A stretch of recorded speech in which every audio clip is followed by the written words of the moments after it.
ಸ್ನೇಹಿತರೆ ನಮಸ್ಕಾರ. ಇತ್ತೀಚೆಗೆ ಭಾರತ ಮತ್ತು ಅಮೆರಿಕದ ನಡುವೆ ಒಂದು ಪ್ರಮುಖ ವ್ಯಾಪಾರ ಒಪ್ಪಂದ ಅಂದ್ರೆ ಟ್ರೇಡ್ ಡೀಲ್ ನಡೆದಿರುವ ವಿಚಾರ ನಿಮಗೆ ತಿಳಿದಿರಬಹುದು. ಈ ಒಪ್ಪಂದದ ಪ್ರಕಾರ ಭಾರತದ ವಸ್ತುಗಳ ಮೇಲೆ ಅಮೆರಿಕ ವಿಧಿಸಿದ್ದ ಸುಂಕವನ್ನ 18%ಗೆ ಇಳಿಸಿದೆ. ಮೇಲ್ನೋಟಕ್ಕೆ ಇದು ಒಂದು ಸಾಮಾನ್ಯ ಒಪ್ಪಂದ ಎನಿಸಿದ್ರೂ ಇದರ ಹಿಂದೆ ನಡೆದ ಹೈ ವೋಲ್ಟೇಜ್ ರಾಜತಾಂತ್ರಿಕ ಆಟ ಸಾಮಾನ್ಯದಲ್ಲ. ಅಮೆರಿಕದ ಅಧ್ಯಕ್ಷ ಡೊನಾಲ್ಡ್ ಟ್ರಂಪ್ ತಮ್ಮ ಆಕ್ರಮಣಕಾರಿ ನಿರ್ಧಾರಗಳಿಗೆ ಹೆಸರಾದವರು. ಅವರು ಭಾರತದ ಮೇಲೆ ದೊಡ್ಡ ಮಟ್ಟದ ಒತ್ತಡ ಹೇರಲು ನೋಡುತ್ತಿದ್ರು. ಆದರೆ ಅಂತಿಮವಾಗಿ ಅವರು ಭಾರತದ ನಿಲುವಿಗೆ ಮಣಿಯಲೇಬೇಕಾಯಿತು. ಇದಕ್ಕೆ ಮುಖ್ಯ ಕಾರಣ ಭಾರತದ ರಾಷ್ಟ್ರೀಯ ಭದ್ರತಾ ಸಲಹೆಗಾರ ಅಜಿತ್ ದೋವಲ್ ಅವರು ನೀಡಿದ ಒಂದು ಖಡಕ್ ಎಚ್ಚರಿಕೆ.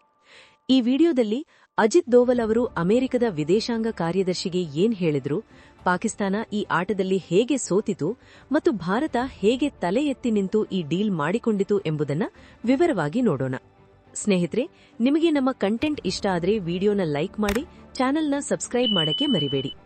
ಸ್ನೇಹಿತರೆ, ಈಗ ಅಸಲಿ ಆಟ ಶುರುವಾಗಿದ್ದು ಎಲ್ಲಿ ಎಂದು ನೋಡೋಣ.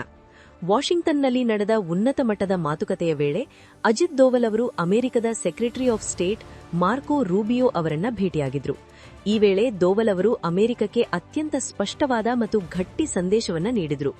ದೋವಲ್ ಅವರು ವ್ಯಾಪಾರ ಮಾತುಕತೆಗಳಲ್ಲಿ ಭಾರತವು ಯಾವುದೇ ರೀತಿಯ ಬೆದರಿಕೆ, ಒತ್ತಡ ಅಥವಾ ಸಾರ್ವಜನಿಕ ಅವಮಾನವನ್ನ ಸಹಿಸುವುದಿಲ್ಲ. ವ್ಯಾಪಾರ ಒಪ್ಪಂದ ಆಗ್ಬೇಕೆಂದ್ರೆ ಅದು ಗೌರವಯುತವಾಗಿರಬೇಕು. ನೀವು ನಮ್ಮನ್ನ ಬುಲಿ ಮಾಡಿ ಒಪ್ಪಂದ ಮಾಡಿಕೊಳ್ಳಲು ಸಾಧ್ಯವಿಲ್ಲ ಎಂದು ಅವರು ನೇರವಾಗಿ ಹೇಳಿದ್ರು. ಇದಕ್ಕಿಂತ ಮುಖ್ಯವಾಗಿ ದೋವಲ್ ಅವರು ಅಮೆರಿಕಕ್ಕೆ ಇನ್ನೊಂದು ಕಟು ಸತ್ಯವನ್ನ ತಿಳಿಸಿದ್ರು. ನಾವು ದಕ್ಷಿಣ ಕೊರಿಯಾ, ಜಪಾನ್ ಅಥವಾ ಯುರೋಪ್ ದೇಶಗಳಲ್ಲ. ನೀವು ಹೇಳಿದ್ದನ್ನು ನಾವು ಕೇಳಲು ಸಾಧ್ಯವಿಲ್ಲ ಎಂದು ದೋವಲ್ ಈ ವೇಳೆ ರೂಬಿಯೋಗೆ ಸ್ಪಷ್ಟಪಡಿಸಿದ್ರು.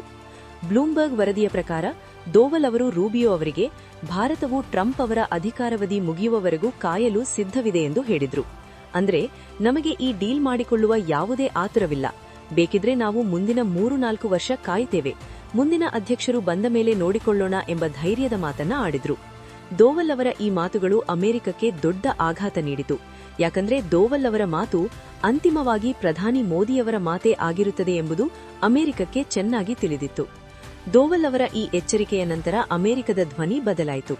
ಇದರ ಪರಿಣಾಮವಾಗಿ ಟ್ರಂಪ್ ಅವರು ಪ್ರಧಾನಿ ಮೋದಿಯವರಿಗೆ ಕರೆ ಮಾಡಿ ಅಮೆರಿಕ ಭಾರತದ ನಡುವಿನ ಮಾತುಕತೆಗಳು ಮತ್ತೆ ಹಳಿಯ ಮೇಲೆ ಬರುವಂತಾಯಿತು. ಅಂತಿಮವಾಗಿ ಭಾರತದ ಕೃಷಿ ಮತ್ತು ಹೈನುಗಾರಿಕೆ, ಡೇರಿ ವಲಯಗಳಿಗೆ ರಕ್ಷಣೆ ನೀಡುವ ಮೂಲಕ ಕೇವಲ 18% ಸುಂಕದೊಂದಿಗೆ ಒಪ್ಪಂದ ಏರ್ಪಟ್ಟು. ಈಗ ಪಾಕಿಸ್ತಾನದ ಕಡೆ ಬರೋಣ.